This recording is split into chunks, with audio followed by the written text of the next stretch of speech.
Welcome, ladies and gentlemen, to the LCK Cup Play-Ins. I'm Atlas. DRX taking on Relive Esports. You can see the bracket here.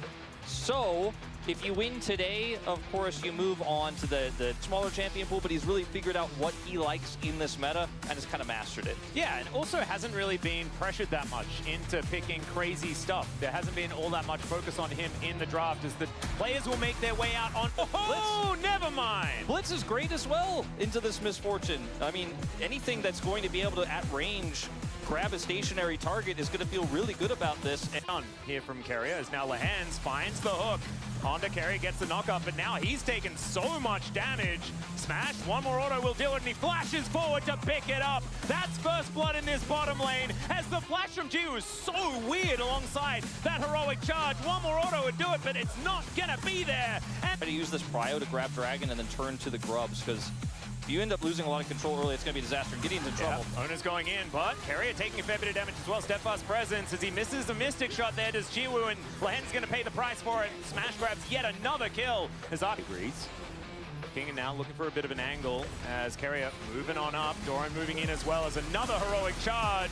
Kingen trying to get himself out of there as the Crescent Guard is now on cooldown. Faker very low though, cannot join this fight as the hook is going to connect. Can they actually CC this? Xin Zhao enough? That's the question. Gideon diving on top of him, flashes forward. Owner is healing though, and is going to survive. Good shield there as Kingen comes in to protect his jungler. And now Doran should be able to just finish off Fisher. If that hook had landed, Fisher able to flash his way out, but now Kingen's the one that eventually will pay the price. Oh man, Nongshim committing so heavily to this one. Len should be able to get the execute here at the end of the day, but Ultra Kingen is just like, let's see how good Cassante is. I have no flash. Yeah. Does have his ultimate back off cooldown, but let's see what he can actually get done here as the Steadfast presence gets him into the wall. There's the bullet time, and he's dead. Like in the bottom 2v2, her damage was big as Doran. All right, there's cease and desist. Let's see whether they can actually get the kill. They pull him back, but now it's Kouyou to remove Gideon from the equation. Still, Doran does go down. Faker teleporting in. I don't know about that one because he's trying to get himself out. A little bit weird as far as how the Observer PC managed to figure that one out, but Faker pretty good. Yeah. Well, we're going to have a look at it happening one more time. Let's see whether the Cassante shenanigans can actually bring Kingen out of this one. The all-out just not going to be invested, so he's just done at this point in time for Smash. Is going to hurt a lot. Kouyou has his second item, but he Gideon just completely isolated now.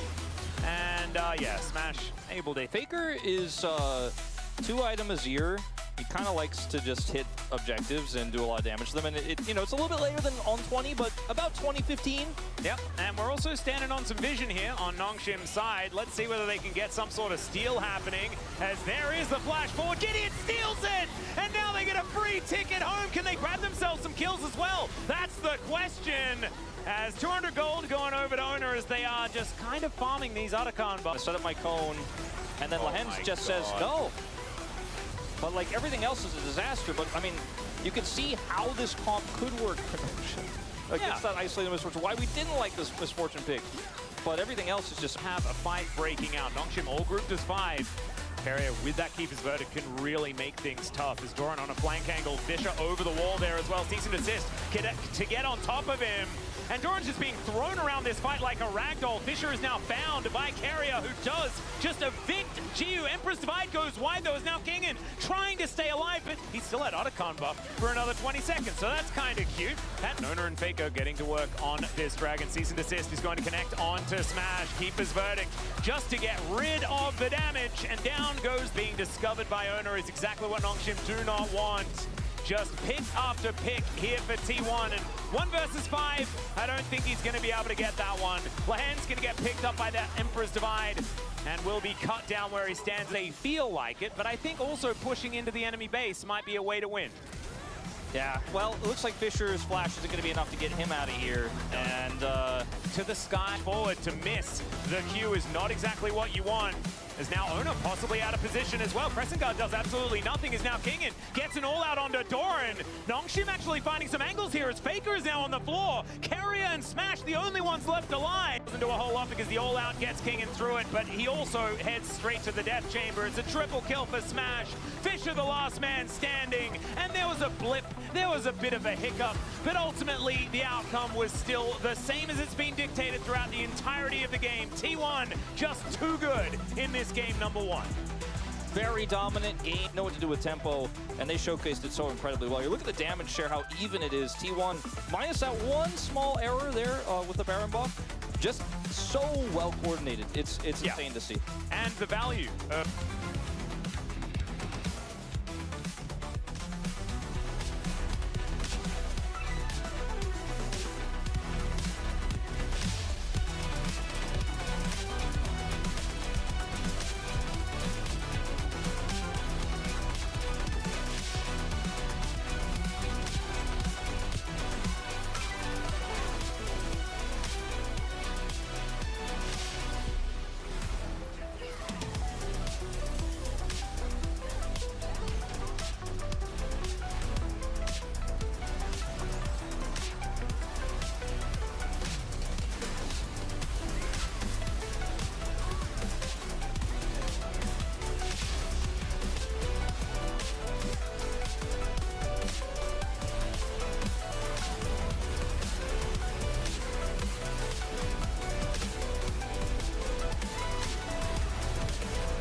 여기 나 왼쪽으로 돌아갈게.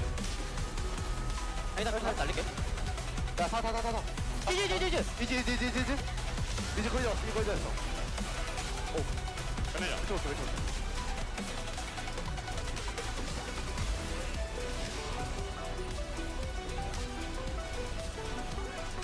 펜타주세요. 와볼래? 펜타가 아니긴 해 근데. 잡아도 좋아라. Also putting a lot of trust in Fisher being able to pilot Yone here to great success. And we're just going all in. Yeah, okay, so that's Carrier's Pike. We know just how good he is on this champion, but that is definitely the opposite of a tank. That is see how it goes. We jump into the rift for game number 2.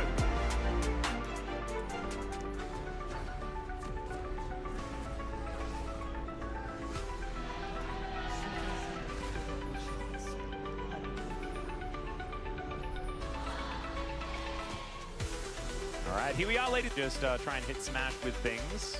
Doesn't, I believe, manage to tag him with the frost there. Oh dear, Lahens is just dead.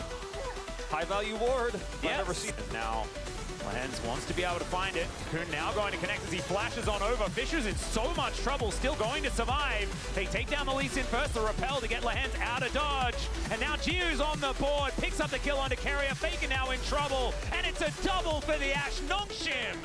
I think if you had a Diego interaction. If you had a group of 20, okay, there is the safeguard kick flash onto Kouyou, who is very dead. Ash Carrier comes in though, lands the bone skewer as Kingan's in a bit of trouble as well. Lahens is just dead. Explosions there as the ulti's looking really cool. A double in theory, but it is just egg form. And still, that's a 4-man ult from Fisher. Smash gonna get ripped to shreds. So it may just be dead, which would also be bad, but Owner's going to dive in. There's the safeguard kick as Lahens comes through. Owner is going to die, so it's a 1-for-1. But Lahens is now finding himself a little bit trapped underneath this turret. That turret is very angry. And Smash taking a lot of damage here. Lahens, I don't know about this one, buddy. Still, can he get in range of the Q as there's the repel and he gets the execute? Not enough that Carrier can do about it as now Faker will turn up, but Fisher is now landed. Carrier looks for the ultimate, doesn't quite find it, but still, the stun is going to connect. Carrier going to be falling as we've also got Gideon getting eaten by a very angry robot Yordle. And Kouyou, can he actually avenge him? Dora now running for the hills. Faker looking for Fisher. He flashes. However, I will eat nothing. Just for you guys, just so that I can remain true. Okay, Lahens gonna find the cocoon onto Owner here, who puts him up into the sky. Kingan just continuing to try and push them away. Gets stunned and now has no real way out, and will be taken. His spidey senses have to be tingling. Yes, they are. Of course they are. He always knows, probably knew before Lehens did, that Lehens was going to be in that brush. And let's see whether Kouyou knows it, and he does. As Boneskewer still going to connect, and Kouyou just going to be able to find the hook, so it's a 1-for-1 in the end. Let's see what back into some control around this river as Gideon pushing forward. Arrow going to connect there onto Ona. The double stun, the layering CC, but he gets himself out with the safeguard, and now Gideon is burning down. Faker, Valkyries to reposition, and now it smashes Killer Instinct. Out of turret, sorry, not long for the world as T1 just looked to take down the stragglers. Oh dear, yeah, that is a Void Seeker that's going to put him down towards the egg, and down goes Yone as well. Faker's health bar suffered. Their comp wants to, while they're sieged up like this. Oh dear, Doran possibly in trouble. The wall goes down, Repel goes up, and remember they have Otacon, but this is still a bunch of money going over to Nongshim. They just need to make sure that they do not die. Killer Instinct gets smashed in there as they take down Kouyou. One time here, yep, counter siege for Anivia is no joke, as now Fisher is going to take an equalizer ride. He did not want that. Another equalizer is there now in the form of a Valkyrie, and Faker didn't. Yes, not the droids you were looking for. Okay, Lehens is just thrown into a Boneskewer. That was sexy. Their lead. Now that they have it, things are looking real dire. And Carrier doesn't miss those. Once again, that is a dead Ashe. Tagged as, oh god, just like 3 buttons and he's dead. Fisher not going to be allowed to escape here. Does get a big old shield as he flashes on top of Faker. He almost goes down. Eventually, Gideon does secure that kill. As the Boneskewer this time just barely going to go wide. And Doran going to get taken down. Gideon now finding some of these angles, some of these opportunities as he gets on top of Smash with a Heartbreaker. Now Kouyou with these auto attacks as Carrier, it's just going to get auto down. And Ona possibly out of position. There's the kick. Follows in order to take down Gideon, but the stun is going to be there, and there's the Ashe damage we've been waiting for. Transform. Smash is like, I got a flash. That's way too much damage. Uh-oh. I've seen this movie before. Split push, take down a mid lane inhibitor turret, and T1 to continue to push forward. King in. Gonna get just engaged on here by Carrier. King goes golden. Carrier likely to die as Gideon is just burning. That is going to be the rocket to take him down. And Nongshim continuing to play defense. Arrow going to connect onto this Rumble as the ulti from Fisher. It might be enough there to be able to take him down, but instead he goes golden. Ona now taken down to his GA. Smash is getting autoed down by Kouyou, who's standing and delivering as far as this damage is concerned. If he's not instantly killed, things can be better unless Ona does that. And now the entire bottom lane has been wiped out. He does have to sacrifice himself for it. Speaking of sacrifices, Doran will be taking down Fisher, the hero, as Kingen versus Faker, a tale as old as time. This has just been so wild to watch. It's another similar scenario, not this scenario. I mean, it's similar in that like Carrier kills Kouyou. That's been happening a lot. It's like the 6th time that's happened. Yeah. This is a similar scenario where, again, if you go into this composition of Nongshim with the Viego on the other side, the Ashe slows, it can be quite tricky to play out. Now, Anivia has the arm guard, so can actually buy a ton of time here. Still has passive as well, so Kingen plays this kind of fast and loose, and I really appreciate how much pressure he puts on. Arrow comes through, just the tip of the ult from Fisher actually locks Doran down, and then Kouyou positions really well. Yeah, can we stop doing the thing where we say nice things about Nongshim? Nice little stun there as in goes Ona looking for another opportunity. Kingen just trying to play defense. This picks him out of the air again. How does Carrier keep doing this? Now looks for the engagement in the backline, sacrifices himself at Smash to find an avenue in. He's going to take down Kouyou, and Fisher somehow misses everyone with that ultimate. That actually, I don't think that's on Fisher. That should have hit something, I think. As now Faker is going to say enough with the shenanigans, and he's looking to end this game right here. The most kills in a game here for the LCK Cup ever. And Fisher is still going to try and get more, at least give more, as 2 go down before Smash is given some time with this Nexus. Doran also going to be able to clear out the kill onto King and gets the ace, and this is going to be the 2-0 for T1. Welcome to the playoffs of the LCK Cup. You'll be up against either DRX or Humble Life Esports, depending on who. The impossible, which is kind of nutty.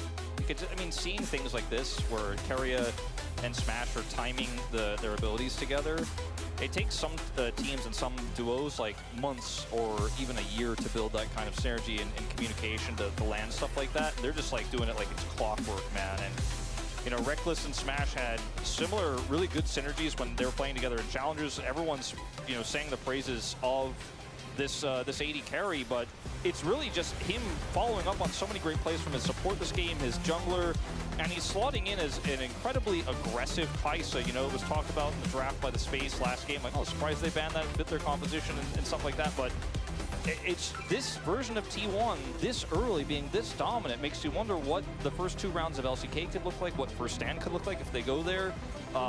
It really gets you hyped. It gets you believing after an offseason that left a lot of people worried. T1 strike back. Yeah, and it's never without its drama, right? But this is a T1 that looks like they've jumped back on the horse far earlier than they ever really have, right? Like, this is a team that won Worlds like twice in a row and didn't even look that good. What, a month before they lifted the trophy? I mean, they barely beat KT Rolster to go there in the first place. Maybe this is a bad sign, Wolf, for T1. Maybe they're peaking too early. Well, we have seen something was going to mean or that this was even happening. You know, there weren't any leaks about it. It was very sudden, and he has really just gelled with this roster. Doran has blended into this roster way better than I think people expected this early, right? I'm not saying that people were saying he was never going to work with this team, but we thought it would take a little bit more time. Winter season for them this time around, but Faker doing a ton of damage, had a pretty great performance on the Corki himself. Another win for the Corki. Maybe the Corki loss streak was overrated. As we move into more important matches here in the LCK, it's doing better and better. But we might be one step closer now to that first. Take down their opposition before the playoffs. Is this the most no-brainer POM vote of all time? Carrier having an absolute day out today. I voted for owner. No, I